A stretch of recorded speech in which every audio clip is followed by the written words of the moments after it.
우리 함께 말씀 보도록 하겠습니다. 갈라디아서 6장 7절 말씀입니다. 갈라디아서 6장 7절.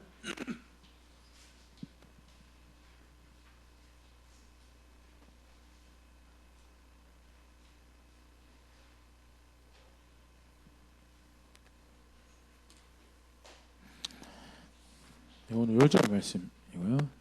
본문은 주보에 있는 것처럼 열왕기하 2장 23절에서 25절 말씀 우리 생각해 보려고 합니다. 갈라디아서 6장 7절 말씀 우리 함께 읽도록 하겠습니다. 시작. 스스로 속이지 말라. 하나님은 업신여김을 받지 아니하시나니 사람이 무엇으로 심든지 그대로 거두리라. 다시 한번 더 읽어볼게요. 시작. 스스로 속이지 말라. 하나님은 업신여김을 받지 아니하시나니 사람이 무엇으로 심든지 그대로 거두려. 무엇을 심든지 그대로 거둘 것이다. 사실 자연 질서 안에서도 물리법칙 안에서도 화학의 질서 안에서도 사실 하나님 계속해서 확인은 무엇을 심든지 그대로 거둘 거다. 그리고 실제로 삶을 살아가는 걸음걸음에서 심는 거 거둘 거다 하는. 네가 정말 하나님을 존중한다면 하나님이 존중하시는 그런 자리에 있을 것이고, 존중하는 척하지만 여전히 욕심 따라서 원하는 대로 걸어가면 하나님 속지 않으신다라는 거예요. 업신여기지 말고, 그래서 그것이 동기가 되고 그것이 열정이 되어서 열심히 심는 자리에, 주를 향하는 자리에 있어라라는 그런 말씀이 있어요. 제가 그 다음 절도 읽어볼게요. 6장 8절인데요. 자기 육체를 위하여 심는 자는 육체로부터 썩어질 것을 거두고 성령을 위하여 심는 자는 성령으로부터 영생을 거두리라. 우리가 선을 행하되 낙심하지 말지니 포기하지 아니하면 때가 이르매 거두리라. 왜? 심는 대로 거두게 하시는 하나님이, 행한 대로 갚으시는 하나님이 계시기 때문에 스스로 속이지 말고 속지 말라라고 말씀하시는 말씀인데요. 오늘 말씀 가지고 다시 한 번 더 그런 하나님에 대해서 생각해 보려고 합니다. 열왕기하 2장 23절 두 주 전에 우리 함께 살펴봤던 말씀인데요. 한번 보여주시면 천천히 다시 한번 제가 읽도록 하겠습니다. 엘리사가 거기서 베델로 올라가더니 그가 길에서 올라갈 때 작은 아이들이 성읍에서 나와 그를 조롱하여 이르되 대머리여 올라가라 대머리여 올라가라 하는지라. 엘리사가 뒤로 돌이켜 그들을 보고 여호와의 이름으로 저주하매 곧 숲풀에서 암곰들이 나와서 아이들 중에 42명을 찢었더라. 엘리사가 거기서부터 갈멜산으로 가고 거기서 사마리아로 돌아왔더라. 엘리야를 하나님께서 데려가시고요, 엘리사를 세우십니다. 엘리사를 세우시고 난 다음에 엘리사를 하나님께서 사용하시고 권위를 위임하시고 그리고 그를 보내서 일을 하신 분이 하나님이심을 나타내는 여러 가지 일들 가운데 맨 마지막에 기록된 일이요, 우리가 읽었던 베델이라는 곳으로 가서 이제 방문을 하는데요, 아이들이 제법 많은 아이들이 나왔던, 그 자리에서 죽은 아이가 42명, 42명이라고 기록이 되어 있으니까요. 아이들이 나와서 여기서 그 주전에도 같이 살펴봤었는데, 여기서 아이라는 표현은요, 그 청소년들, 심지어는 청년까지 포괄적으로, 아주 유아기 아이부터 청년까지 포괄적으로 포함하는 단어를 사용하고, 그래서 어떤 분들은요, 그리 아주 어린 아이들은 아니었을 것이다 라고 추정하시는 분들도 있는데요. 그런데 단어가 두 개가 나란히 사용됐어요. 작은 아이라고요. 그래서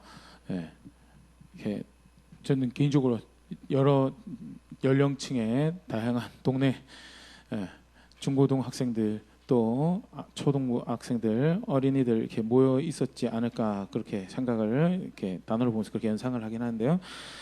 작은 아이들이 나와서 엘리사를 보고 이렇게 이야기를 합니다. 대머리에 올라가라, 대머리에 올라가라.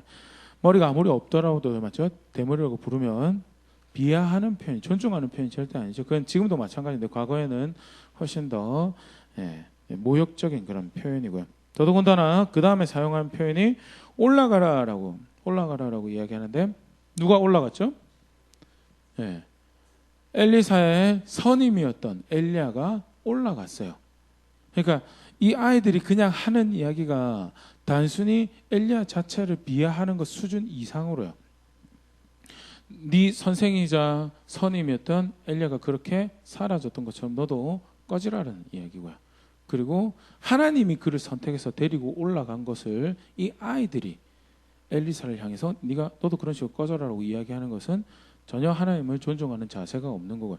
더더군다나 엘리사라는 존재 자체가 하나님이 엘리야의 후임으로 세우셔서 하나님 백성을 하나님께로 하나님 말씀으로 돌이키고자 하는 그 말씀을 전달하려고 하는 그 사명을 맡기신 터라.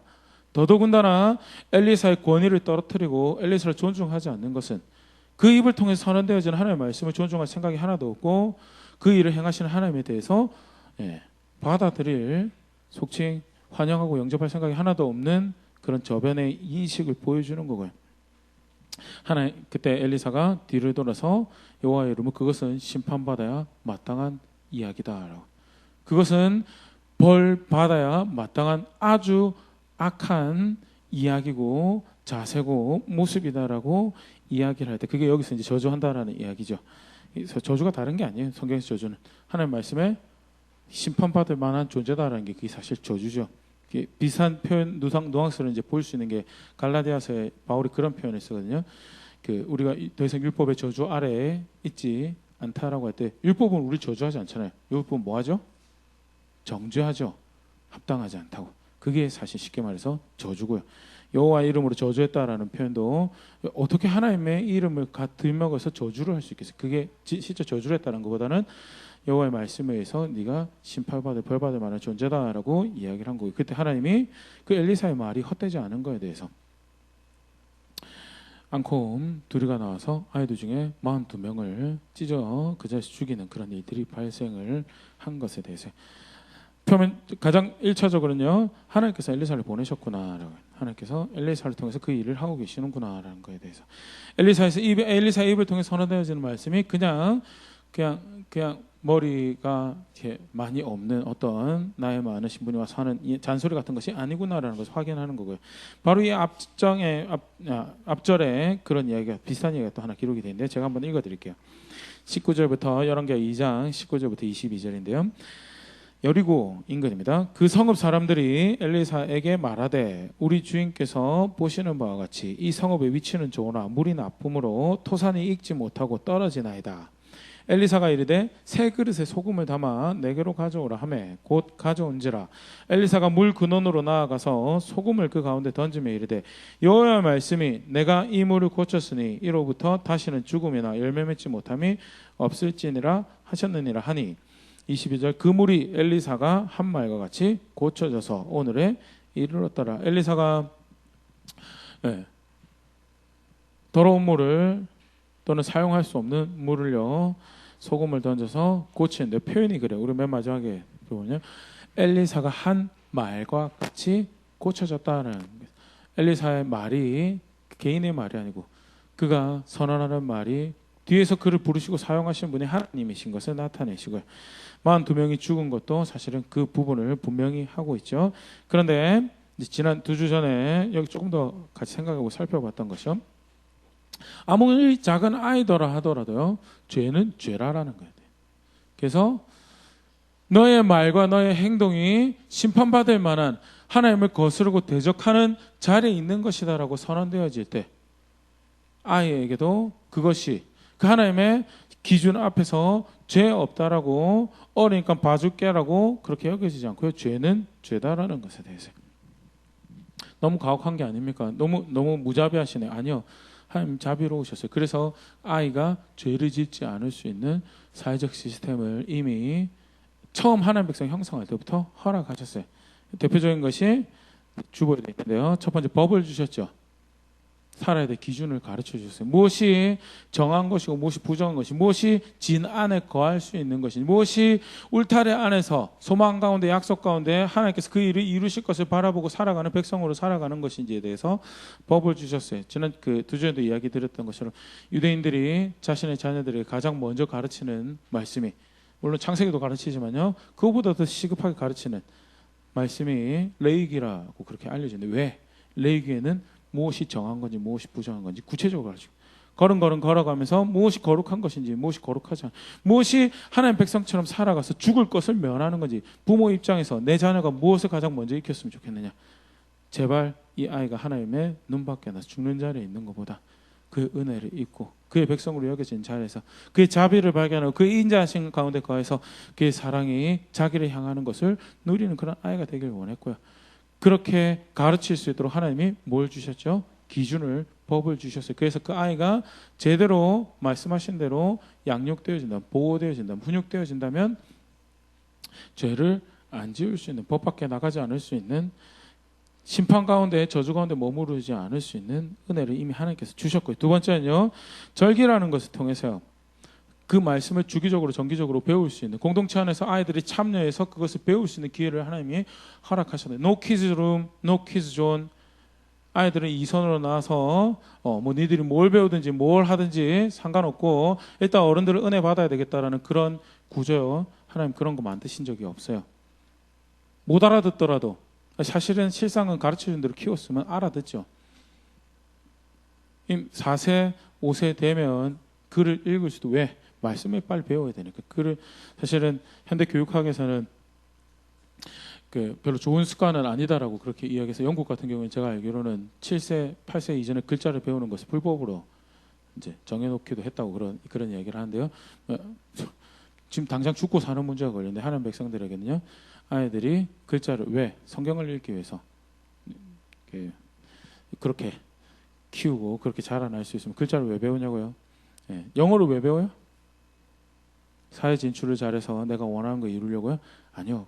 영어를 공부하는 이유가 영어 성경도 좀 보고 영어권에서 남겨놓은 기독교 또 성경에 관련한 좋은 유산들이 많이 남아 있거든요. 하다못해 목표가 저는 그거 구체적으로 딱 있으면 좋을 것 같아요. 그래서 내가 18세부터는 영어로 주석을 읽겠습니다라고.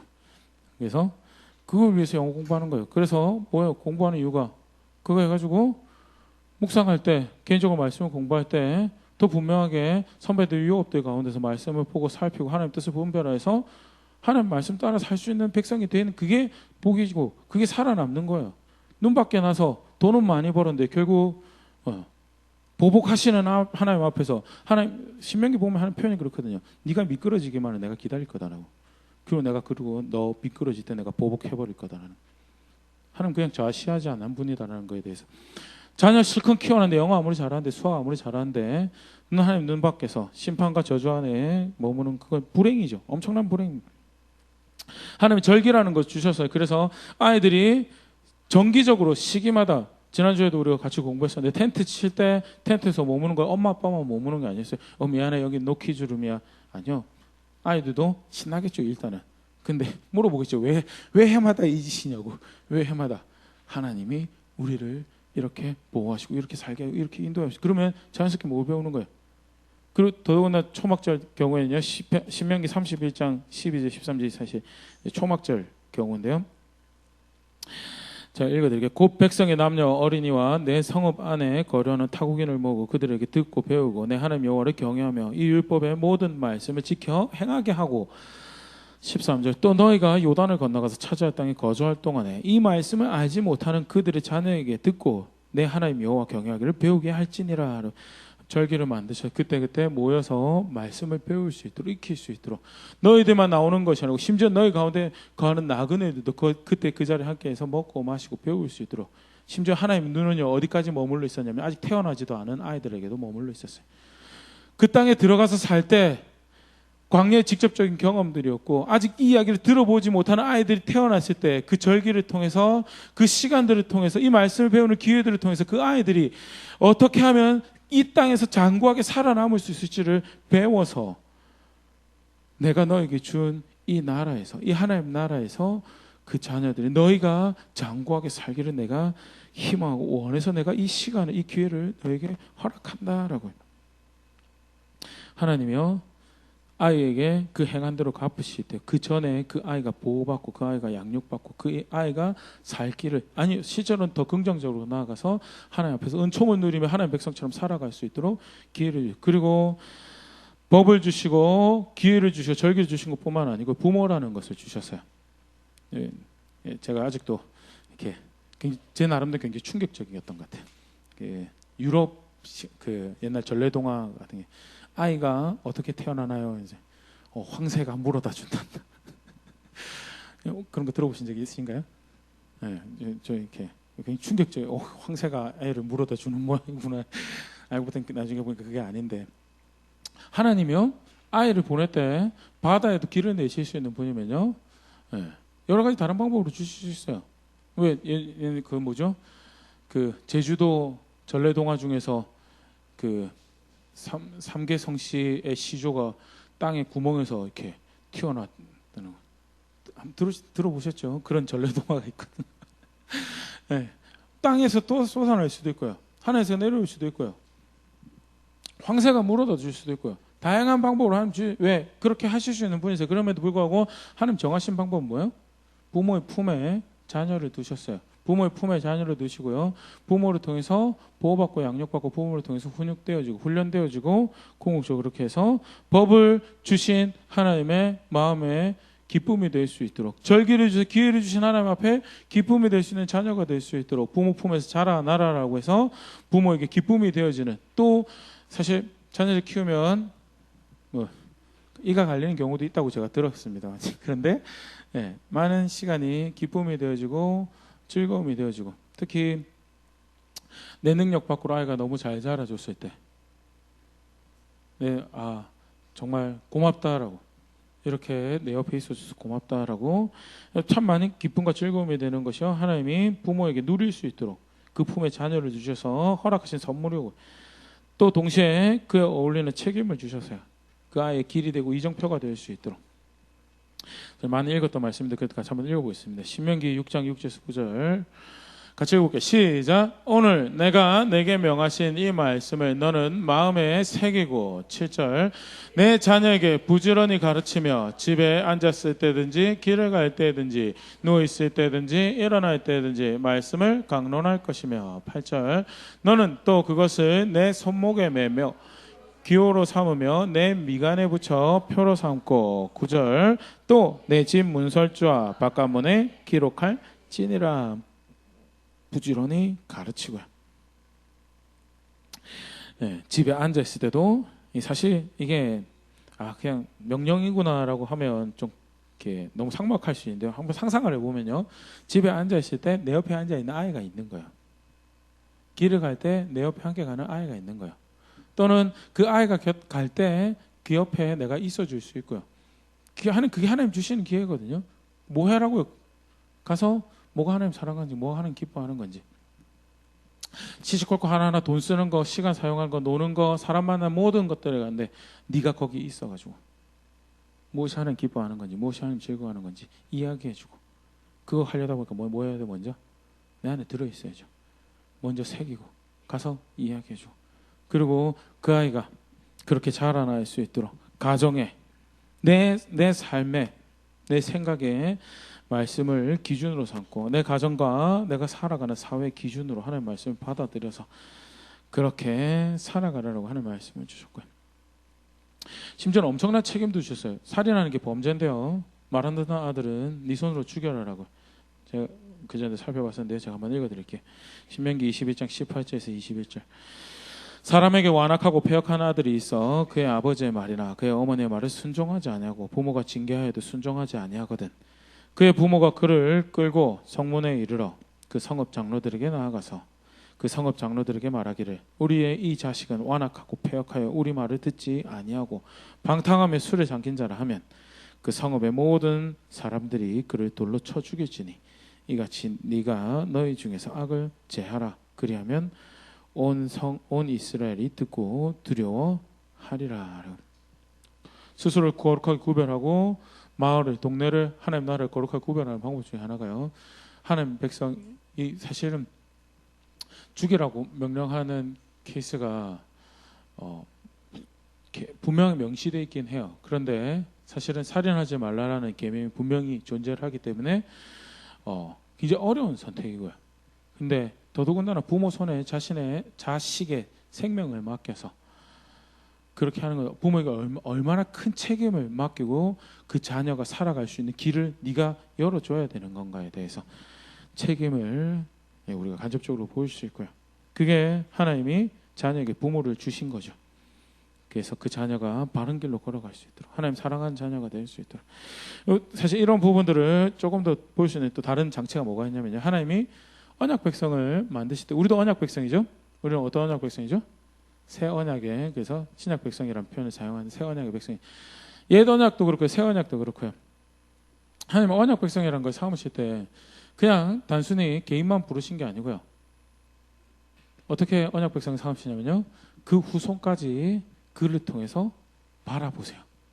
그리고 나는 너를 선택했을 뿐만 아니라 네 안에서 태어날 너의 후손들도 난 내 백성으로 삼았고 그렇기 때문에 그들을 내가 내 백성으로 초청하였던 그 자리에서 너를 통해서 그들이 양육되어지고 그 후손을 통해서 또 그 후손이 양육되어져서 지속적으로 언약 백성이 되는 그런 자리에 있기를 원한다라는 것이요. 처음 아브라함을 언약을 맺고 백성을 부르실 때부터 하나님 그 이야기 하십니다. 창세기 17장 9절 10절 제가 읽을게요. 하나님이 또 아브라함에게 이르시되 그런즉 너는 내 언약을 지키고 너의 후손도 대대로 지키라. 근데 아직 후손이 없어요. 이때가 태어나지도 않았어요. 이삭이 존재도 하지 않고 있는데 하나님은 아브라함하고 언약을 맺으면서 나는 네 아들도 내가 보고 있다고. 나는 너의 아들의 아들도 내가 보고 있다고. 나는 그들이 네가 내 앞에서 은총을 누리는 것처럼 그들도 내 앞에서 은총을 누리는 사람들이 백성들이 되길 원하고 그러기 때문에 대대로 지키게 하라고 언약 가운데 살게 하라고. 그러면서 10절에 너희 중 남자는 다 할례를 받으라. 이것이 나와 너희와 너희 후손 사이에 지킬 내 언약이니라. 아브라함의 언약뿐만 아니고 아브라함의 후손들도 하나님 백성으로 살 수 있도록 주신 장치가 뭐예요? 표징이 뭐예요? 할례요. 난지 8일 만에 어떤 저항도 할 수가 없어서 할례를 받는 게 아니고요. 하나님이 너를 아버지의 손에서 하나님 너를 그의 자녀로 그의 백성으로 여기기로 하셨다라고. 그리고 할례만 하나요? 실제로 그럼 키워야지 그렇게 언약 백성 삼을 수 있도록 하나님은요. 하나님 눈이 그 후손에게 가 있었고 부모가 그 일을 할 수 있도록 부르시고 초청하시고 직을 맡기셨다는 거예요. 신명기 29장 10절 15절 말씀 제가 한번 읽어드릴게요. 오늘 너희 곧 너희 수령과 너희 지파와 너희 장로들과 너희 지도자가 이스라엘 모든 남자와 너희 유아들과 너희 아내와 및 내 진중에 있는 객과 너를 위하여 나무 패는 자부터 물 깃는 자까지 다 너희 하나님 여호와 앞에 서 있는 것은 언약을 맺던 당시의 모습에 대해서요. 왜 너의 자녀들까지 지도자들만 사실은 우리가 언약이란 것을 이렇게 교회 안에서 너무 익숙하게 사용해서 그렇지 일반적으로 나라와 나라가 조약을 맺으면 누가 사인하면 끝인가요? 대통령 한 명 가서 사인하면 끝입니다. 맞죠? 지도자 뭐 한 명 가서 좀 그러면 공증설사를 해가지고 한 3명 가가지고 그쪽에 3명 나오고 이쪽에 3명 증인해가지고 사인하면 끝입니다. 조금 더 하면 한 12명 정도 가가지고 우르르 가가지고 하면 쉽게 말해서 이 10절 다시 한번 10절 한번 보여주시겠어요? 지도까지만 가서 서 있으면 돼요. 그런데 굳이 거기 남자들 다 불러내셨어요. 하나님. 그래서 내 앞에 서라. 11절이요. 아이들도 내 앞에 서라. 여자들도 내 앞에 서라. 너희 진중에 거하는 객들과 노예들까지 종들까지 다 내 앞에 서라. 내가 너희를 내 백성으로 여기겠다. 내 땅 가운데 거하는 너희를 내 백성으로 여기기 때문에 내 법을 따라서 내 백성으로 살도록 하여라 라고 하면서요. 12절에 내 하나님 여호와의 언약에 참여하며 또 내 하나님 여호와께서 오늘 내게 하시는 맹세에 참여하여 13절 여호와께서 내게 말씀하신 대로 또 내 조상 아브라함과 이삭과 야곱에게 맹세하신 대로 오늘 너를 세워 자기 백성을 삼으시고 그는 친히 내 하나님이 되시려 함이니라. 그러면서 더 이제 확인 14절입니다. 내가 이 언약과 맹세를 너에게만 세우는 것이 아니라 15절 오늘 우리 하나님 여호와 앞에서 우리와 함께 여기 서 있는 자들과 오늘 우리와 함께 여기 있지 아니한 자에게까지 이니 함께 있는 자들 포함해서 또 누구에게까지 주신다고요? 아직 서 있지 않지만 하나님은 바라보고 계시는 그들의 자녀들에게도 그들의 후손들에게도 내가 이 약속을 하는 것이다. 정말 사실 우리는 우리 후손들을 못 봐요. 뭐 끼케어봤자 3대 많이 보면 4대 나는 아껴줄 수가 없는 5대 6대 7대를 하나님은 이미 그들을 바라보시고 내가 네 안에서 그들을 내 백성으로 여길 터이니 내 백성이 되도록 그렇게 하여라라고 가르치고 초청하고 계시고요. 부모가요. 예, 부모의 선택 사실 오늘 이제 함께 예배하신 분들요. 예배하고 계시는 분들 함께 말씀을 배우신 분들 긍지를 가지시기 바랍니다. 내가 예수를 믿는 게 나를 위해서 내 당대에 뭔가 누리기 위해서 그걸로 끝이 아니 그 초청이 아니에요. 하나님이 내 후손을 통해서 내 자녀들을 통해서 예배 받으시고 영광 받으시고 결정하시고 오늘 나를 부르시고요. 그 내가 그 언약의 바톤 하나님 섬긴 바톤 예배 바톤을 내 자녀들에게 물려주시길 기대하는 마음으로 오늘 나를 초청하셨고 나를 그렇게 하나님 백성 삼으셨고 하나님을 초청하셨고 여러분 모태신앙 계신가요? 네. 저도 어릴 때는 소시적에는 할아버지 때부터 예수를 믿어져가지고 제 삶에는 그렇게 드라마틱한 일이 별로 없어서 좀 신앙이 심심합니다라는 게 좀 왜 이렇지 나도 한번 확 타락해가지고 갈 때까지 갔다가 오면 좀 이야기할 것도 있고 좀 더 멋있을 것 같고 망고 인간적인 타락한 생각이죠. 정말 잘못된 지금 혹시 그렇게 생각하고 계시면요 회개하시면 됩니다. 내가 잘못 생각했군요. 그게 은혜예요. 예. 인간의 재미는 극적인 반전이 있고 드라마가 있어야 재미죠. 하나님은요 처음부터 끝까지 하나님 말씀 순종해서 살아가면 그게 하나님의 재미고 하나님 기쁨이고요. 그렇게 해서 하나님의 영광이 더 깊이 더 성숙해서 더 완연하게 드러난다면 그게 하나님 재미고 하나님 즐거움이에요. 모태신앙 절대 안타까운 자리에 있는 게 아니고요. 혹시 저처럼 어리석은 생각을 하고 계시면 지금 은혜 가운데 계신 거고요. 하나님 놀라운 축복 가운데 은총 가운데 초청 가운데 계신다라는 것에 대해서 다시 본래 내용으로 돌아가면요. 하나님이 그렇게 자녀를 우리 다음 세대를요. 하나님 앞에 살아갈 수 있도록 근간을 만드시고 사회를 구축하시고 실제로 그렇게만 돌아갔으면요. 그 자리에서 죽는 42명은요. 없었을 거예요. 근데 실제로 그렇게 되지 않았다는 법이 없었나요? 법이 있었어요. 절기가 없었나요? 절기 있었어요. 뭐가 문제죠? 그 법과 절기 가지고 부모가 자기 역할 하지 못해서요. 선물로 주신 자녀가 품 안에 기쁨이 된 자녀를 송두리째 잃어버리는 그런 일이 벌어졌고요. 그 자녀들은 이것이 죄입니다라고 이것이 악한 것입니다라고 고백하는 자리에 있을 수밖에 없다. 안타깝게도 오늘 우리에게까지도 절대 이러한 본은 따라가서는 안 되겠습니다라는 그런 이야기로 전해지는 그런 일이 발생을 해버렸는데요. 이미 사실 이까지는 같이 이렇게 살펴봤던 이 내용들이고요. 몇 가지 조금 더 같이 생각을 해보고 사실 많은 부분들을 우리가 함께 고민해 볼 수 있는데요. 특히 성경 안에서 이야기하고 있는 중요한 부분들을 한번 같이 좀 생각을 해보려고 이 부분 다시 이렇게 보고 있는데요.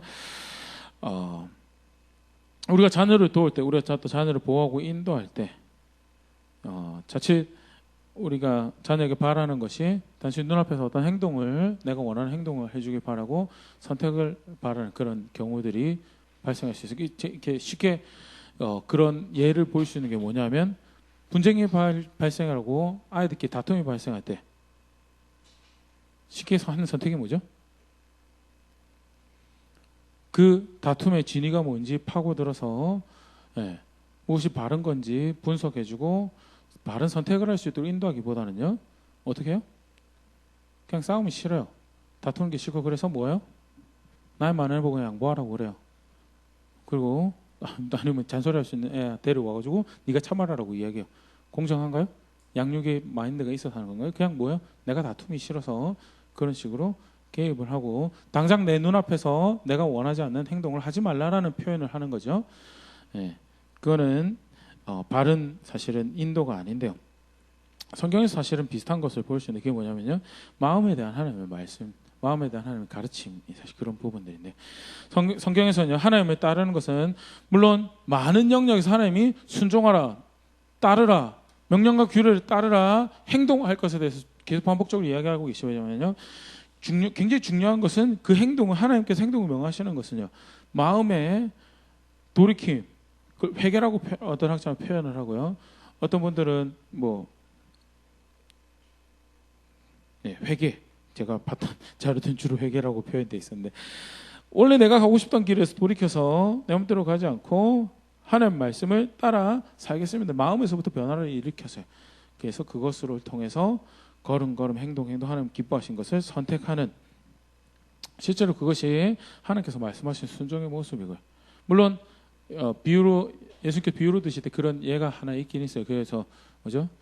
가겠습니다 해가지고 안 간 큰아들과 안 가겠습니다 하고 간 작은 아들, 그래도 작은 아들이 낫다고 자칫 잘못 생각하면 이제 그런 식으로 해도 되는 것처럼 그런 식으로 해도 되는 것처럼 이렇게 생각할 수 있는데, 그것은 그 바리새인들 또는 서기관들, 속칭 그 전에 말씀 잘 따라가고 있다라고 생각하는 부류대의 사람들, 또 나아가서 나름 그래도 우리가 하나님의 백성 살아보겠습니다라고 했던 유대인들에 비하면 죄인 취급받고 세리, 창기, 이방인 취급받던 사람들이 그 자리에서 돌이켜서 실제 원하는, 주인이 원하는, 아버지가 원하는 자리에 돌아오면 그것이 아버지에게 기쁨이 된다. 한다고 안 한 놈들보다는 비록 1차 실패하고 망하고 다른 길로 갔을지언정 거기서 돌이킬 수 있으면 그것이 차라리 복이다라는 그런 차원에서 이야기를 한 거죠. 그 마음을 그렇게 써도 나중에 돌이키면 된다는 걸 이야기하는 게 절대 아닌 거에 대해서. 다시 본래 내용으로 돌아가세요. 시작이 마음이다라는, 어떻게 하면 자녀를 그렇게 하나님 원하시는 대로, 기뻐하시는 대로 하나님의 백성이 될 수 있도록 인도해 주실 수가, 시작은 마음이다는. 마음이 모든 행동의 근원인 것에 대해서요, 성경의 여러 가지 예를 살펴볼 수 있는데요, 두 구절에서 우리 같이 한번 보겠습니다. 잠언 4장 23절 같이 읽어보겠습니다. 시작. 모든 지킬 만한 것 중에 더욱 내 마음을 지키라. 생명의 근원이 이에서 남이니라. 생명, 하나님께서부터 나는 건데요, 어떻게 내 마음에서 생명이 나나요? 맞죠? 마음에서 실제로 생명이 나는 건 아니에요. 근데 이 마음의 생명이 근원이 된다는 것은요, 마음에서부터 하나님 따르겠습니다라고 우러나는, 그것이 실제로 하나님 따라가고요, 한 법대로 살아가고, 그래서 하나님 권위 아래 머물며 그가 공급하신 생명을 누릴 수 있는 가장 첫걸음이 되는 곳이기 때문에 그 너의 마음이 그 근원이 된다라고, 생명의 근원이 된다라고 이야기하시는 거예요. 하나님 실제로 따라가는 시작이 어디서부터 시작할 수 있느냐? 마음에서부터 시작하는 것이고, 그렇게 하나님 따라가는 거다라고. 그래서 무엇보다도 너의 마음을 지키라라고 이야기하고, 사실은 이 똑같은 것을 우리 지금 공부하고 있는 묵상하고 있는 에베소서에서 살펴볼 수 있죠. 그래서 바울이 첫 번째 기도는 에베소서 1장 17절 19절 기도는 이런 놀라운 하나님을 내가 더 알기를 원한다라는 기도를 하고 있다면요, 두 번째 기도 에베소서 3장에 등장하는 교회와 성도를 위한 기도에는 뭘 위해서 기도하고 있죠? 너희 마음이 굳건하여지기를, 너희 마음이 단단하여져서 있을 자리에 있기를 위해서 기도하고 있는 거. 왜? 마음을 지키는 것이 무엇보다 소중하게, 진짜 예수가 거하는 삶을 살아가는 중요한 시작점이 되게. 그래서 이번 주에도 사실 이제 그런 뒤에도 조금 살펴볼 텐데요, 이방인처럼 살지 말라라고 하면서 이방인처럼 사는 모습에 대해서 대표적으로 이야기하는 것이 마음에 원하는 대로 살아가는 게, 그게 이방인이다라고 이야기하는 것이요, 동일한 아이디어를. 왜? 마음이 출발점이기 때문에. 마음에서 하나님 섬기는 것도 어디서부터 시작하느냐? 마음에서 시작하는 것이고, 실제로 마음이 없이 하나님 섬겼던 백성들 알죠? 회칠한 무덤이라고 불렸던, 껍데기는 몇 가지 제사 드리고 자신들이 옳다 여겼던 전통 따라서 하나님 법 따라가는 것은 잘 살았어요. 행동들이 있어요. 행위가 없었던 것이 아니에요. 섬김이 있었고 금식하고 수고하고 배워가고 알아가는데 순종하고 자리에 있었는데 왜 궁극적으로 예수님 앞에서 예수님 못 따라가요? 마음이 하나님 따라갈 생각이 없었거든요. 그냥 몇 가지 하면 되는 거였거든요. 그러니까 예수님한테 가장 지적 많이 당했던 모습이 뭐냐면 외식하는 자야. 외식하는 자. 멀쩡한 척, 하나님 사랑하는 척, 하나님 따라가는 척, 겉으로 예배 시간 예배 참석하고 기도 시간 기도하고 헌금하고 다 하는데 그쪽 마음이 돌이키지 않아서 하나님 아들 따를 수 없는 그들의 상태에 대해서 이야기를 하는 거예요. 그래서 마음에서부터 하나님을 사랑하고 하나님 쫓아가는 것, 마음이 근원인 것에 대해서. 신명기 29장 18절 21절 이런 말씀이 있습니다. 제가 읽어드릴게요. 너희 중에 남자나 여자나 가족이나 집하나 오늘 그 마음이 우리 하나님 여호와를 떠나서 그 모든 민족의 신들에게 가서 섬길까 염려하며 독초와 쑥의 뿌리가 독초와 쑥의 뿌리가 너희 중에 생겨서, 여기까지만 볼게요. 하나님 떠나는 거 어디서 떠난다고요? 마음에서 떠나요. 실제 삶이 떠날 텐데요. 그런데 지금 하나님 지적하신 부분이 어디냐면 마음에서부터 하나님 떠난 거를 지적을 하고 있고요. 그다음에 더 이제 심각한 자리에 갑니다. 19절. 18절. 독초와 쑥의 뿌리가 어디 생기냐면요. 마음에서 생기는 거예요. 19절. 그래서 이 저주의 말을 듣고도, 저주의 말은요, 그렇게 가면 망할 거다라는 거에 대해서. 저주의 말을 그렇게 하면 반드시 심판받을 것이다라는 말을 듣고도 심중에 스스로 복을 빌어 그렇지 않을 거야, 괜찮을 거야, 이렇게 살아도 돼, 이르기를 내가 내 마음이 완악하여 젖은 것과 마른 것이 멸망할지라도 내게는 평안이 있을 것이다, 평안이 있으리라 할까 함이라. 심판하는 말씀을 들었는데도 불구하고 마음이 어떻게 해요? 그것을 받아들이지 않는 거야. 거기에 독초가 자라고요. 거기에 쑥의 뿌리가 생겨서 마음이 완악해서 마음에서 그것을 받아들이지 않아서요. 아무리 하나님의 말씀은 그렇게 하면 벌 받습니다, 그렇게 하면 망합니다, 그렇게 하면 절대 행복할 수, 만족할 수 없습니다. 아무리 하나님의 말씀 그렇게 해도요, 마음으로 안 따라가면요, 마음에 나는 괜찮을 거야, 마음에 이렇게 해도 하나님이 더 약삭빠르죠. 이 스스로 속이는 건데요. 이렇게 해도 하나님 나 사랑하실 거야라고 이야기하면요, 20절입니다. 여호와는 이런 자를 사하지 않으실 뿐 아니라 그 외에 여호와의 분노와 질투의 불을 부으셔서 또 이 책에 기록된 모든 저주를 그에게 더하실 것이라. 여호와께서 그의 이름을 천하에서 지워버리시되. 21절. 여호와께서 곧 이스라엘 모든 지파 중에서 그를 구별하시고 이 율법책에 기록된 모든 언약의 저주대로 그에게 화를 더하시리라. 그래서 타락하는 모습에 대해서 설명을 하시는데요, 하나님 구체적으로 언급하시는 영역이 어디냐면 그들이 마음을 잘못 써서, 그들이 마음을 완고하게 완악하게 써서 마음을 듣지 아니하겠다라고 마음 먹어서 그런 일이 벌어지고 있는 거에 대해서. 생명의 근원도 마음이 되는데요, 망하는 근원도 어디가 되는 거예요? 마음이 되는 거예요. 그래서 자녀를 하나님께로 인도한다라고 할 때 단순히 그들이 몇 가지 행동을 하는 그거 가지고 사실은 행동은 처음부터 끝까지 끝이 없거든요. 근데 뭐를 사실은 어디서부터 시작해서 도와줘야 되냐? 자녀의 마음이 하나님 향할 수 있는, 자녀의 마음이 하나님의 말씀인 진리를 존중할 수 있는지 거기에서 도와줘야지 사실 갈 길을 갈 수 있는 실제 본질적인 부분들을 우리가 도와줄 수 있는 부분이 있습니다. 그런데 우리의 마음에 대해서 정말 잘 이해하고 있어야 될 부분이 뭐가 있냐면 있잖아요. 마음이 생명의 근원도 될 수 있고 악의, 타락의, 멸망의 근원도 될 수 있는 부분이 있어요. 그런데 전반적으로 성경에서 우리 인간의 마음을 어떻게 표현하고 있냐면 인간의 마음은 더러운 것 중에서 가장 더러운 것이다.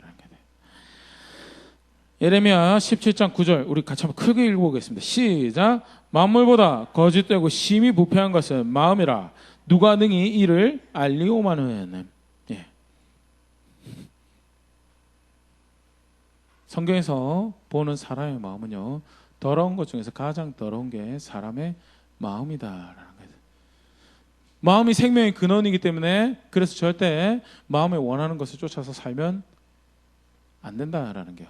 마음의 생명의 근원이지만 여기서 말하는 생명의 근원이라는 것은 마음에서부터 하나님을 존중해, 하나님 법을 존중해 들을 생각이 있어서 뭐라고 하시는지, 어떻게 알려주시는지 쫓아가 보자라고, 죽이 되든 밥이 되든 그렇게 살아보자라는 마음의 자세를 가지는 걸 이야기하는 거죠. 마음에 원하는, 마음의 생명의 근원에서 그래서 네 마음에 감동되는 데 쫓아가라라고 절대 이야기하고 있는 것이 아니다라고. 그러면서 하나님께서 예레미야 17장 10절에 이런 얘기, 나 여호와는 심장을 살피며 폐부를 시험하고 각각 그 행위와 그 행실대로 보응하나니. 더러운 마음을 쫓아서 살아가면 망할 것이다라는 걸 사실 이야기를 하는 거고요. 절대 사람의 마음은요, 믿을 만한 것이 될 수 없음에 대해서요. 예수님도 사실 비슷한 이야기를 하시는데요. 마가복음 7장 20절에서 23절 제가 읽어보겠습니다. 또 이르시되 사람에게서 나오는 그것이 사람을 더럽게 하느니라. 곧 21절 속에서 곧 사람의 마음에서 나오는 것은 악한 생각 곧 음란과 도둑질과 살인과 22절 간음과 탐욕과 악독과 속임과 음탕과 질투와 비방과 교만과 우매함이니 23절 이 모든 악한 것이 다 속에서 나와서 사람의 마음에서 나와서 사람을 더럽게 하느니라. 더러운 음식이 더럽게 하죠. 더러운 환경이 더럽게 합니다. 그런데 예수님이요, 그것보다 뭐가 더 사람 더럽게 하는 줄 아느냐라고. 더러운 속내에 따라서 살아가는 그것이 사람을 더럽게 하는 거, 망할 거다라는. 그게 성경에서 보고 있는요, 사람의 마음이고요. 안타깝지만 우리 자녀의 마음도. 혹시 지난주 중에 이렇게 자녀가 이게 용돈을 송금을 해가지고 핸드폰이 띠링 울리고, 우리 자녀의 마음은 그래도 양호한 것 같은데 아니요.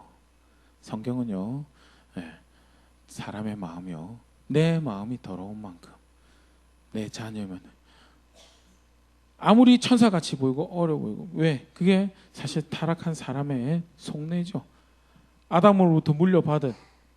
그래서 반드시 한 번 죽는 것은 사람에게 반드시 정해진 거 다 죽을 거다라고 정해진 그 운명으로, 좀 표현이 안 좋네요. 그 정하신 길을 따라서 태어나는 모든 사람의 마음은 어때요?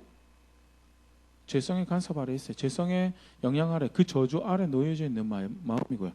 그래서 절대 그 마음에 감동을 쫓아서 살아가는, 절대 하나님 길 못 가죠. 마음에 원하는 거 쫓아 살아가도 하나님 원하는 거 못 가요. 그게 지난주 묵상 본문에 나왔던 에베소서 4장 17절에서 19절, 이방인의 삶의 모습. 하나님이 없는 대표적인 존재죠. 하나님이 없는 대표적인 존재 이방인의 모습을 하나님께서, 바울이 이야기하면서요, 17절, 제가 그러므로 내가 이것을 말하며 주 안에서 증거하는 이제부터 너희는 이방인이 그 마음에 험한 것을 행한 같이 행하지만 마음 원하는 대로 살아가는 그것이 이방인 살아가는 거다라고 이야기하면서요, 구체적으로 마음에 원하는 것을 살아가는 모습이 뭔가에 대해서 쭉 이야기를 하는데요. 18절 19절 같이 읽어보겠습니다. 시작. 그들의 총명이 어두워지고 그들 가운데 있는 무지함과 그들의 마음이 굳어짐으로 말미암아 하나님의 생명에서 떠나 있도다. 그들이 감각 없는 자가 되어 자신을 방탕에 방임하여 모든 더러운 것을 욕심으로 행하되.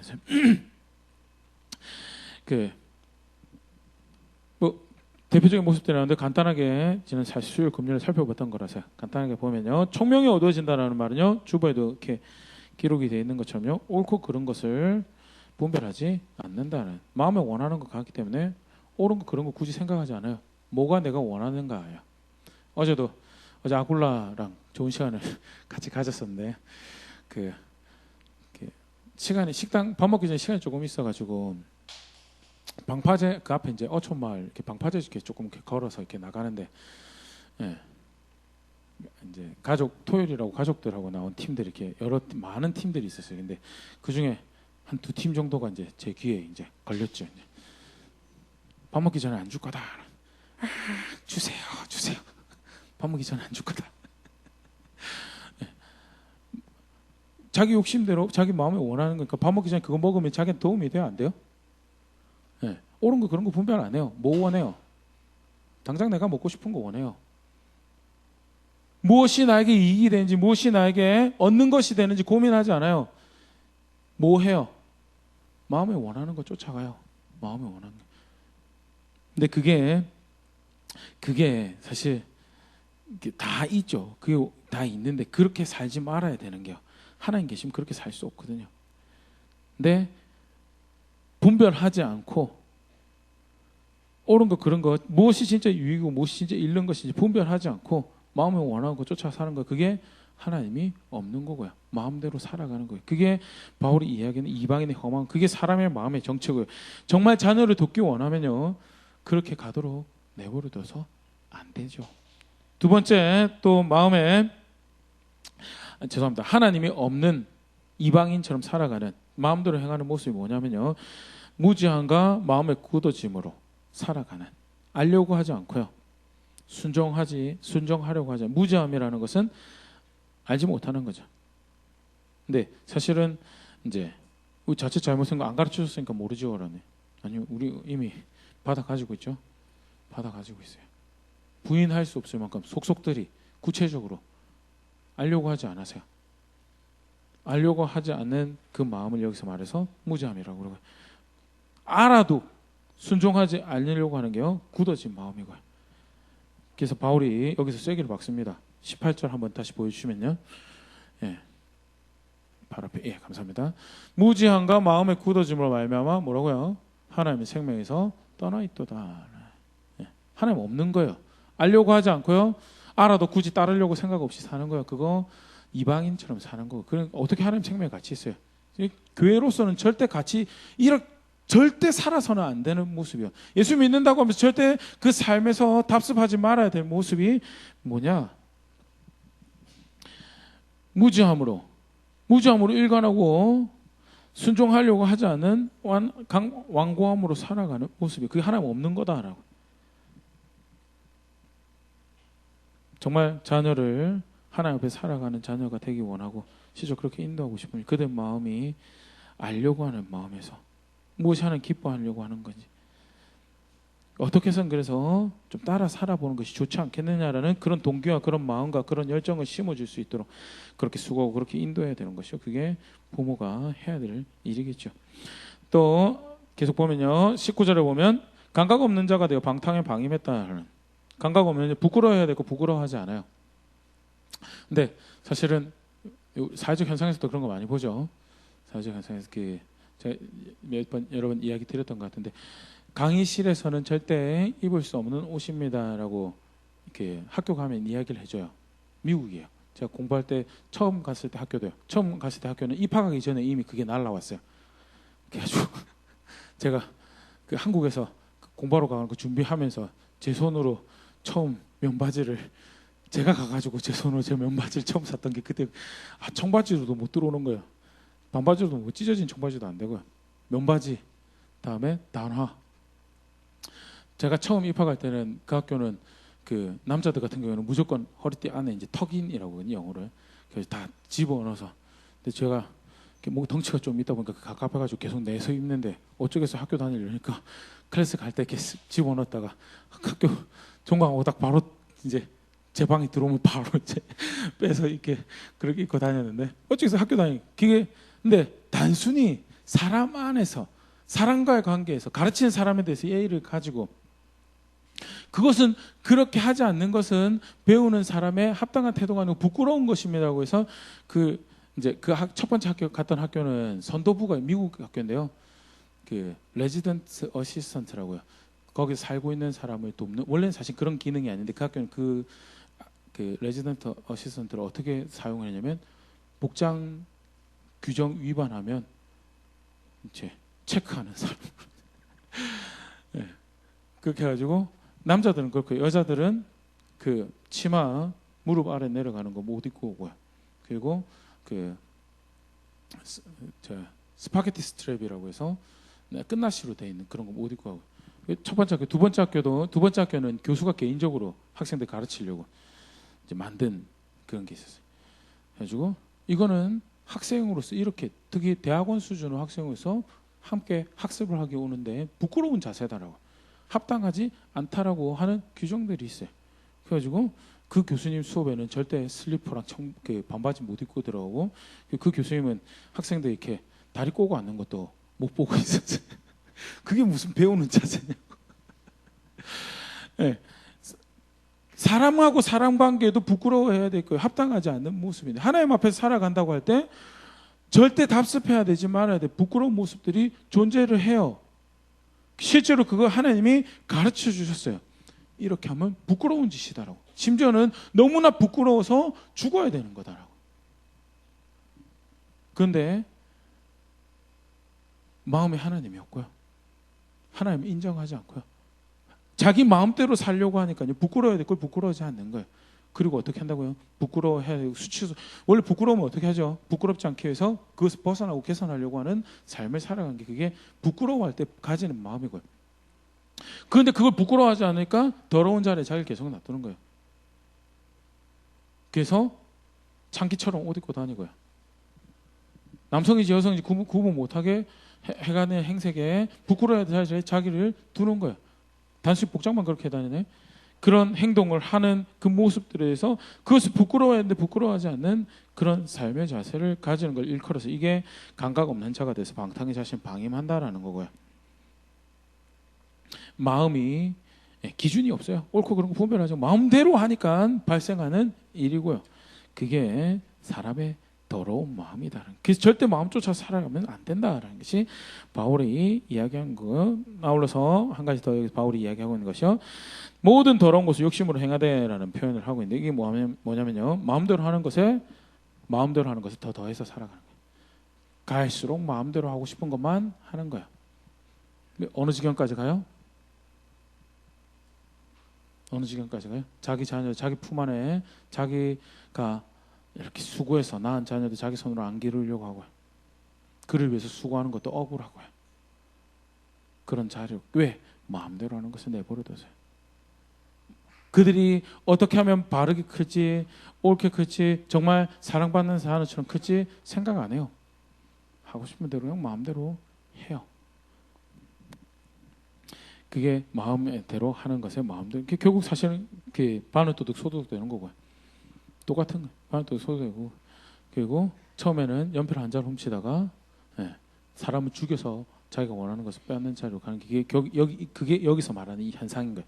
모든 더러운 것을 욕심으로 행한다라는 표현. 근데 그게 어디서부터 그게 뭐냐고요? 그게 마음 되는 대로 사는 삶의 모습이고, 그게 궁극적으로는 하나님이 없는 이방인들이나 하는 짓이다라는 게. 절대 하나님 있으면 이렇게 살면 안 된다라고 바울이 구체적으로 다시 리스트하는 것은요. 사실은 어떻게 보면 겉모습보다는요. 내적인 마음의 자세에서 더 본질적인 것을 지적하면서 거기서부터 돌이켜지지 않으면 그게 무슨 하나님 백성이냐는. 마음에 원하는 것을, 그 허망 꿈꾸는 것을 쫓아 사는 것에서 돌이켜지지 않으면 그것이 무슨 하나님 백성이고 그게 교회고 그게 성도냐라는. 자녀들을 도와줄 때요. 어딜 도와줘야 되냐고요?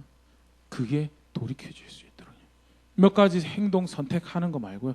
그들의 마음이 정녕 무엇을 바라고 무엇을 원하고 살아가는지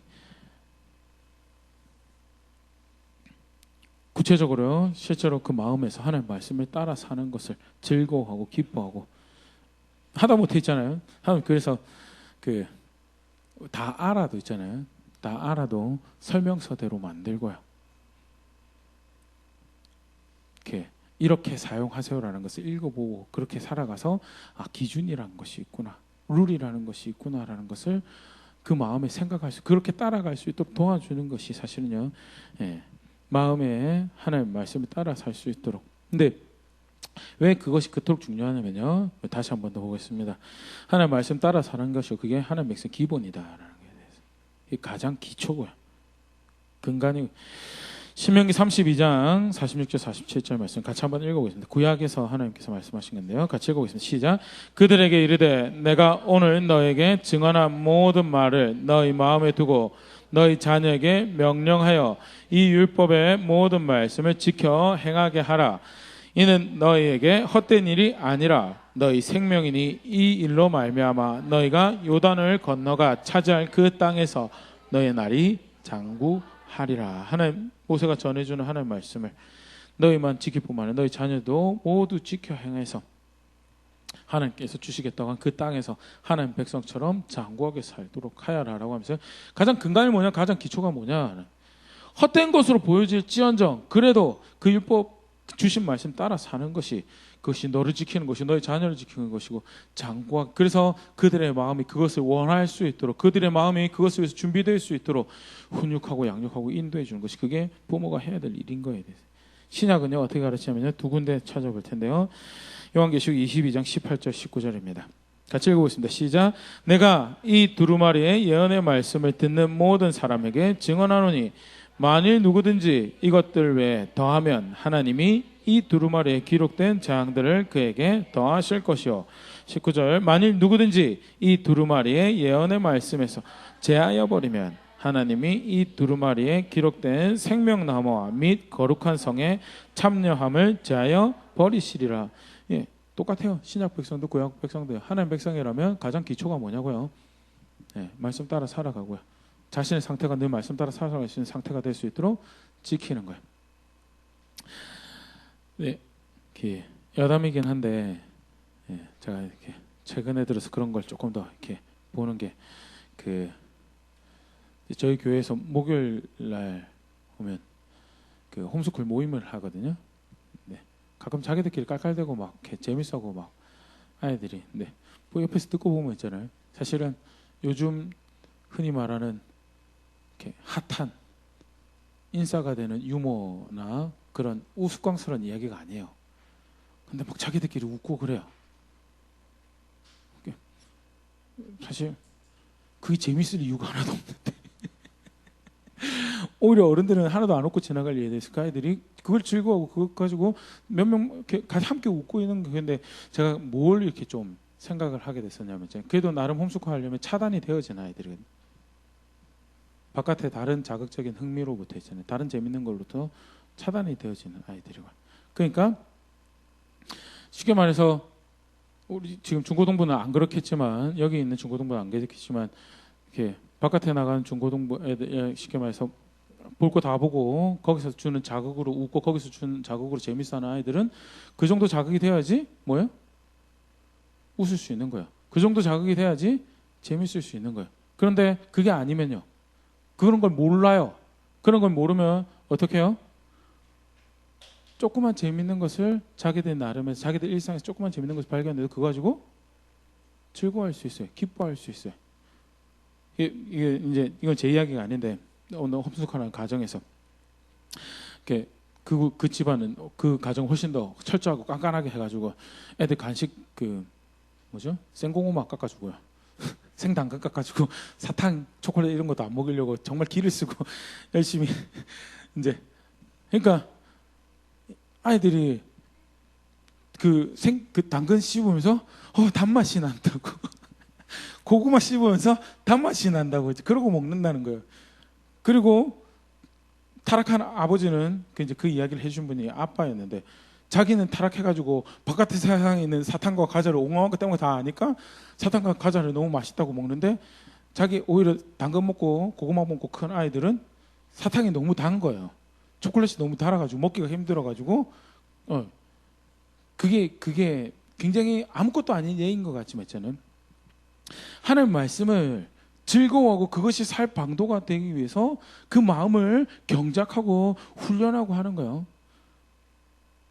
그것이 기쁨이 되는 거예요. 그게 열매가 그게 생명이 되는 걸 주입시켜주고 가르쳐주기 위해서 얼마나 노력하고 가르쳐주고 지켜줘야 되는 수고가 따르는 것인지에 대해서 그게 자녀의 마음을 도와주는 거. 그게 실제로 부모가 책임 맡은 특권이고요. 수고해야 될 부모됨이다라는 거에 대해서 마음으로 하나님 말씀을 따르는 것을 원하는 대표적인 예가 시간 조금 됐지만 그래도 좀 더 보겠습니다. 마태복음 5장 16절에서 20절 말씀인데요. 같이 한번 읽어보겠습니다. 사실 예수님의 가르침이고 누구보다 우리의 삶을 분명한 권위를 가지고 규정하시는 하나님의 말씀. 특히 예수님 생전에 계실 때 사도를 전해준 것 하나의 말씀이긴 한데요. 예수님 생전에 계시면서 제자들을 가르치셨던 구절에서요. 분명히 이것을 볼 수 있는데 같이 읽어보겠습니다. 16절 시작. 이같이 너희 빛이 사람 앞에 비치게 하여 그들로 너희 착한 행실을 보고 하늘에 계신 너희 아버지께 영광을 돌리게 하라. 보통 이제 이까지 해서 빛과 소금의 삶에 대해서 이야기를 합니다. 그래서 착한 행실을 통해서 하나님 빛을 비춰라 하는데요. 근데 그러면 우리 오해하기 쉬운 게 그냥 쉽게 말해 착한 행실을 공원 가서 쓰레기 줍고 자기가 쓴 자리 잘 치우고 나오고 그런 착한 행실들 생각하기 쉬워요. 착한 행실을 주. 근데 여기서 말한 착한 행실은요. 그것을 정말 엄청나게 뛰어넘는 착한 행실인 것에 대해서. 그 다음에 예수님 무슨 이야기를 하시냐면요. 17절입니다. 같이 읽겠습니다. 시작. 내가 율법이나 선지자를 폐하러 줄로 생각하지 마라. 폐하러 온 것이 아니요 완전하게 하려 함이라. 나는 너희가 알고 있는 선한 기준이 되는 말씀을 폐하러. 색다른 새로운 가르침이죠. 당시 백성들 생각하기에는. 하지만 나는 새로운 거 이야기하고 있는 게 아니다. 폐하러 온 것이 아니고 온전하게 하러. 온전하게 컴플리트하게 하러 왔다라고 이야기하시면서요. 그러면서 더 강화하십니다. 18절 시작. 진실로 너에게 이르노니 천지가 없어지기 전에는 율법의 1.1획도 결코 없어지지 아니하고 다 이루리라. 너희가 받아 가지고 있는 하나님의 말씀 영원히 불변하는 완전한 진리고 나도 그렇게 믿고 있고 그렇게 따른다는. 이 본문은 아니지만요. 요한복음에 가면 그렇기 때문에 나는 아버지의 명령만 너에게 아버지 말씀만 너에게 이야기한다라고 하는 것이 예수님의 자세였고요. 계속 착한 행실 다음에 이야기하시는 것이 하나도 피하지 않고 나는 그것을 오히려 완전하게 하러 왔다라고 하면서 19절 같이 읽어보겠습니다. 시작. 그러므로 누구든지 이 계명 중에 지극히 작은 것 하나라도 버리고 또 그같이 사람을 가르치는 자는 천국에서 지극히 작다 일컬음을 받을 것이요 누구든지 이를 행하며 가르치는 자는 천국에서 크다 일컬음을 받으리라. 혹 그런 분들 계시는데 여기서 지극히 작다라고 하니까 굳이 순종하지 않아도 천국에 그냥 좀 작은 자로 들어가서 살면 되겠지라고. 절대 그 말씀 아닙니다. 천국이 작다라는 말이요. 그다지 천국에 합당하지 않다라는 말입니다. 여기서 천국이 작다는 그 뒤에 가면 더 분명해지는데 마태복음 7장 21절 가면 아버지 말씀대로 살지 않으면 하나님 나라 못 들어간다라고 하는 그 문맥에서 비춰보면 여기서 천국이 작다라는 것은 어울리지 않는다는 거예요. 하나님 나라에 어울리지 않는 모습이다라는. 그러면서 하시는 말씀이요 20절입니다. 같이 읽겠습니다. 시작. 내가 너에게 이르노니 너의 의가 서기관과 바리새인보다 더 낫지 못하면 결단코 천국에 들어가지 못하리라. 두두 이제 큰일 났죠. 바리새인보다 더 철저하게 말씀 지키고 서기관보다 더 철저하게 말씀 지켜야 되는 그런 말씀을 하나님께서 예수님께서 주신 거예요. 근데 반은 맞고 예수님이 사실 여기서 서기관들보다 바리새인보다 더한 의다라고 할 때요. 물론 문맥상 뭘 이야기하고 계시죠? 합당한 삶을 통해서 의롭다 여겨지는 것을 이야기하고 있어요. 지금 사실은요. 그런데 단순히 거기서만 끝나는 것이 아니고요. 실제로 그걸 가지고 하나님 앞에 의롭다 여김 받을 수 있나요? 없죠. 바리새인들 아무리 열심히 살아도 의롭다 여김 받지 못했어요. 그렇기 때문에 사실 여기서 말하는 의는요. 그것을 조금 다른 방향에서 사실 이야기를 하고 계신 의고요. 서기관들 아까 잠깐 얘기 드린 서기관들과 바리새인들이 가장 지적받았던 부분이 뭐였죠? 마음에서 사실은 하나님을 따를 생각이 없는 거예요. 그래서 11조는 열심히 드려도 박하 근처 11조는 드려도 뭐 버리죠? 자비를 행할 것에 대해서, 은혜를 베풀 것에 대해서, 부모를 실제로 자기 자원을 들여서 섬길 것에 대해서 버려요. 근데 그건 율법에 없나요? 그건 율법에 있어요. 그런데 마음에서 그것을 원하지 않기 때문에요. 마음에 자기들이 생각하는 몇 가지만 하고요. 궁극적으로 서기관과 바리새인들의 문제점은 뭐였냐면 있잖아요. 마음이 돌이켜지지 않았던 거예요. 마음이 돌이켜지지 않아서요. 하나님을 따를 생각이 없고요. 진리를 존중할 생각이 없고요. 전통으로 내려오는 몇 가지만 따라서 살면 유대인이겠지라고 이야기하는 그런 것이 문제였고요. 여기서 말하는 예수님이 말하는 너의 의는요. 마음에서부터 돌이켜져서 실제로 그것이 궁극적으로 나아가서 하나님의 말씀을 내 삶은 내가 경험하고 내가 계산하는 것들은 충분하지 못하고 합당하지 못하기 때문에 거기서부터 돌이켜서 1.1획도 변하지 않을 하나님의 말씀을 자신의 삶을 의탁하는 의를 말하는 그런 삶의 자세를 이야기해요. 그래서 그 다음에 예수님이 뭐 이야기하시냐면 살인하지 말라고 그랬지. 근데 살인하지 않는 거 너희 조상들은 바리새인들은 동시대의 율법 선생들은 사람 안 죽이면 살인 안 했다고 하지 않더냐라는. 근데 나는 너에게 뭘 이야기하냐면 하나님 원래 사실 이 계명 주실 때 뭐 이야기하냐면 너희 마음에서부터 죽이지 않겠다라고. 너희 마음에서부터 그들에게 해를 끼치지 않겠다는 거기서부터 시작해서 심지어는 입술로 멍청하라고 바보야라고 내뱉는 것조차도 문제시 여겨지는 그런 삶의 자세를 이야기하는 거고 그게 돌이켜지는 거고 그게 믿는 거고 그게 하나님 백성된 그게 사실 실상 부족하도 하나님 앞에서 의롭다 여겨지는 그런 삶의 그게 쉽게 말해서 다르게 표현하면 그게 예수 믿는 거다라는 게. 다시 원래 내용으로 돌아가면요. 하나님 말씀 따르는 거요. 마음에서부터 출발해야지 그게 실제로 하나님 말씀 따르는 거. 그걸 얼마나 시편 기자 표현대로 달콤한 것으로 여기는지 그것이 정말 내 생명줄로 여기는 거지. 그것을 달콤하게 만들기 위해서 나를 갈고 닦고 빚어가고 하는 그게 사실은 마음에서부터 하나님 원해서 하나님 따라가는 거죠. 그게 아니면요. 그게 아니면 서기관 바리새인하고 똑같아지는 거고요. 궁극적으로는 온전하게 주를 따라가지 못하는 자리에 있는 거고요. 오늘 다시 내용으로 돌아가서 자녀들을 도와주는 거예요. 자녀들 하나님 백성 될 수 있도록 도와주는 거기서부터 출발해야 된다는. 그들의 마음이 하나님을 따르길 원하고 그들의 마음이 그렇게 순종하고 그들의 마음이 존중해야 될 것을 존중하길 원하는 기꺼이 그런 삶을 살아가기 원하는 자세를 가질 수 있도록요. 경작하고 빚어주고 꺾어야 될 것을 꺾고 격려해야 될 것을 격려하고 그렇게 살아갈 수 있도록 하는 것이요. 그것이 우리 자녀들이 42명의 하나님 대적하여서 죽은 아이의 자리에 가지 않도록 지켜주는 모습이고요. 나아가서 하나님이 주신 시스템을 법을 주시고 절기를 주시고 그 가운데 부모를 주셔서 그것을 운영하게 하셔서 자녀가 하나님 백성 살아갈 수 있도록 하신 그 조건을 충족하여서 어떻게 해서든 내 아이가 주의 은혜 가운데 머물기를 원하나이다라고 하나님을 찾을 수 있고 바라는 모습이다라는 것에 대해서 같이 말씀 가지고 한번 더 생각해 볼 수 있으면 좋을 것 같고요. 네. 그런 경우에서 사실 이제 조엘 비키라는 분이 지난주 제가 잠깐 소개했었던 언약에 충실한 자녀 양육, 언약 근거한 자녀 양육이라는 책을 쓰셨던 조엘 비키라는 분이 이제 자신의 책에서 오히려 자녀가 하나님 존중하는데 방해가 되는 부모의 모습에 대해서 소개하는 6가지인데요. 약간 짧게 근데 같이 한번 읽어볼게요. 같이 읽어보겠습니다. 시작. 자신이 예수님께 나아가지 않는 경우, 그런 경우에 부모가 정작 자녀의 방해물이 되고 장애가 된다. 두 번째 같이 읽어보겠습니다. 시작. 가정에서 그리스도 중심의 대화를 나누지 않는 경우, 그러면 방해가 되겠죠. 사실 어떻게 보면 2번, 3번이 비슷한 경우인데 3번 같이 읽어보겠습니다. 시작. 정직하지 않아 말과 행동이 다른 경우, 이제 그리스도 중심의 대화를 결국 나눈다는 것은요, 삶에서 하나님을 존중하는 자리에 있는다라는 건데요. 말은 그렇게 하고 교회는 그렇게 다녀도요, 실제로 행동이 그러지 않으면요, 오히려 그게 자녀의 성장에, 자녀가 하나님 백성을 살아가는 것에 방해가 된다는. 네 번째 같이 읽어보겠습니다. 시작. 예수님과 그분의 교회를 사랑하지 않는 경우, 하나님 아무리 신뢰한다라고 하는데 하나님 말씀이 내 기류 법이다라고 하는데 실제로 그렇게 해서 정말 사랑해야 될 것을 사랑하고 존중해야 될 것을 존중하지 않으면요, 그게 오히려 위선이고 자녀의 성장에 방해가 된다는. 다섯 번째 같이 읽어보겠습니다. 시작.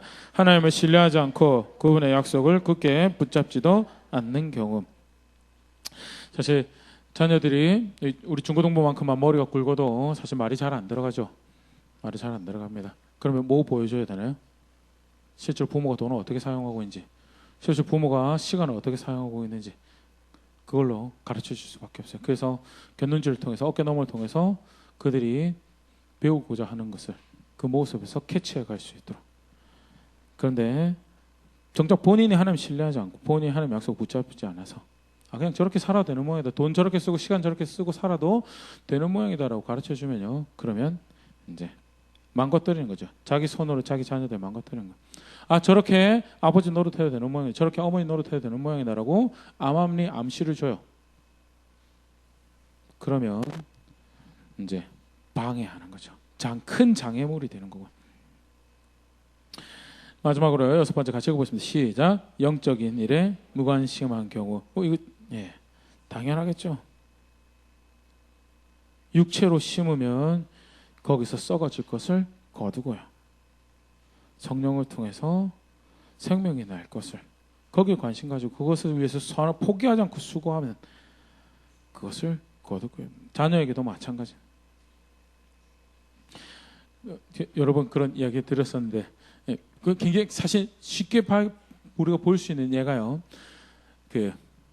묵상 안 하고 성경 안 읽고 마음 완고하게 써서 순종해야 될 것을 바르게 순종해야 될 것을 순종하고 있지 않는 거는 그냥 내버려 두는데요, 학업 떨어지고 성적 떨어지면 채근하고 욕하고 막 성적 이렇게 해가지고 되겠어. 그러면 자녀는 뭘 볼까요? 부모에게서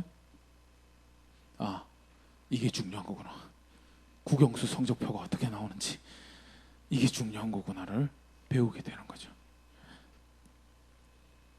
똑같이 반항하게 되는. 조엘 비키라는 분 책에서요, 간단하게 인용한 거예요. 사실 성경 안에서 더 많은 부분들 발견할 수 있지 않을까 생각되어지는데요, 성경에서 분명히 이야기, 하나님 백성이면 이렇게 살아야 된다라고. 이렇게 안 살면 너만 망하는 게 아니고 누구도 망하는 거예요? 자녀들도 망하는 거예요. 그리고 오늘 죽은 42명이 죽으면요, 물론 본문 안에서 보면 자기들이 그릇된 선택을 한 것에 책임이 있는 거예요. 그리고 그들이 행한 대로 하나님께서 갚으신 것에 대해서 우리가 1차적으로 볼 수 있어요. 그런데 성경 전반에 걸친 아이디어를 보면요, 어린 아이라고 했을 때 책임이 누구에게 있느냐? 부모에게 있는 거에 대해서. 심지어는요, 민수기 같은 경우에는 어린 딸이 서원한 것을 이야기 들었을 때 아버지가 어떻게 해요? 그거 야 그렇게 하면 안 된다라고 수정해주면 그 서원한 것에 대해서 하나님께 책임 묻지 않을 거다라고요. 그런데 그 자리에서 아버지가 자기 책임을 안 해요. 그러면 어떻게 해요? 약속이 맺어진 거예요. 그리고 그 서원대로 하지 않을 때요, 성경에 뭐라고 그러냐면 그 아비에게도 그 남편에게도 내가 죄를 물을 거다라고. 책임이 누구에게 있는 거예요? 네, 부모에게 있는 거예요. 어린 아이이기 때문에. 안타까운 죽음이 반면 교사가 되어서 우리 아이들을 지켜가는 그런 자리에 있을 수 있으면 좋을 것 같고요. 막아야 되죠. 막아야 되는 시기입니다. 뭐 위기, 다음 세대에 대한 위기에 대한 얘기는 비단 저뿐만 아니고 이미 수십 년 전부터 대한민국에서 나왔던 이야기고요. 그죠? 지금부터 한 10년, 10여 년 전인가요? 최현식 미래연구소 소장님, 한국 교회는 앞으로 한 15년 정도의 골든 타임을 가지고 있고 그 이후는 돌이키지 못할 것이다라고 심지어 이제 그렇게 구체적으로까지 이야기를 한 적이 있었거든요. 네, 돌이켜야 되죠. 돌이켜야 되는데 어디서부터 돌이키냐고요? 어디서부터? 자녀가 마음에서 하나님을 존중할 수 있도록 돌이켜야 되는데 머리가 굵어져서 말을 안 들어요. 우리 최원 형제님 말 잘 듣죠? 네. 머리가 굵어져서 말을 안 들어요. 그러면 어떻게 해요? 포기해요. 이제 야 18살 넘었으니까 이제 난 모르겠다. 아니요. 지난주에 제가 지난주에 제가 이야기 드렸지만 조엘 비키 미국도 똑같거든요. 현 주소가 할아버지 할머니들한테 이야기하잖아요. 손주의 자녀가 말을 안 들으면 손주에게라도 심어줄 수 있도록.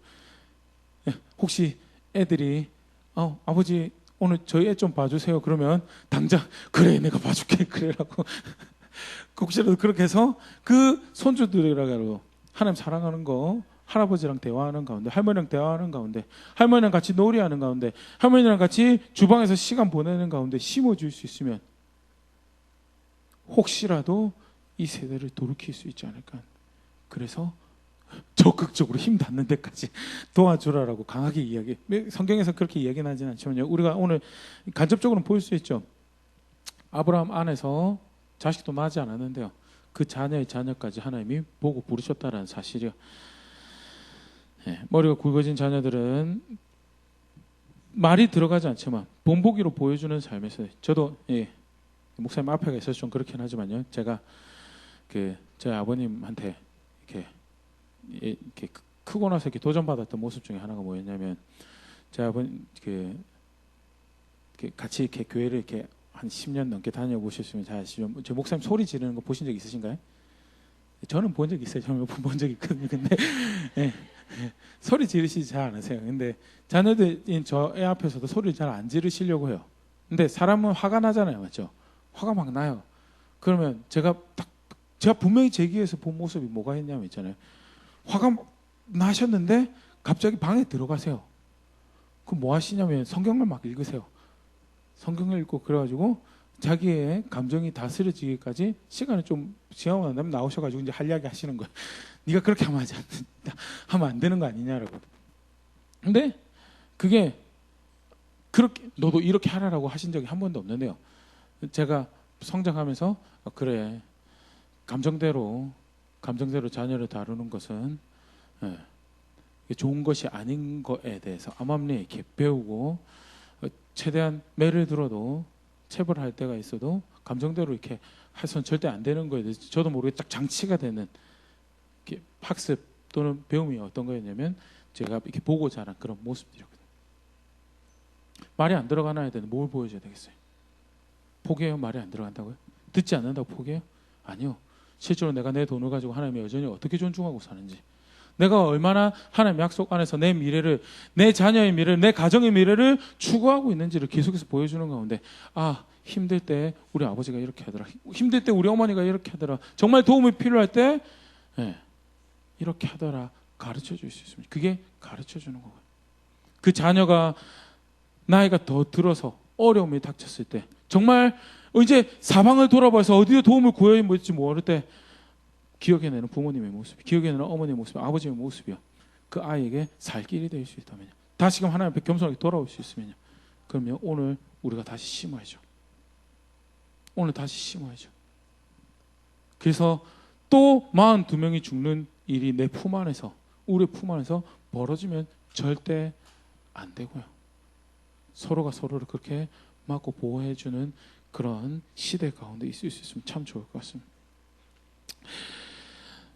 안타까운 이야기지만요, 42명의 아이의 죽음의 이야기를 성경에 기록하시면서 가르치시는 사실 이 42명의 아이도 하나님은요, 그 부모, 그 할아버지의 삶 안에서 언약 백성으로 받기로 결정하고 그 땅에 살고 있는 아이들이었거든요. 그런 일이 우리 가운데 벌어지지 않기를 그렇게 지켜갈 수 있는 제가 되고요. 그렇게 함께 마을을, 공동체를, 사회를 만들어가는 교회 될 수 있으면 좋을 것 같습니다. 찬양하고요. 말씀 가지고 함께 기도하도록 하겠습니다.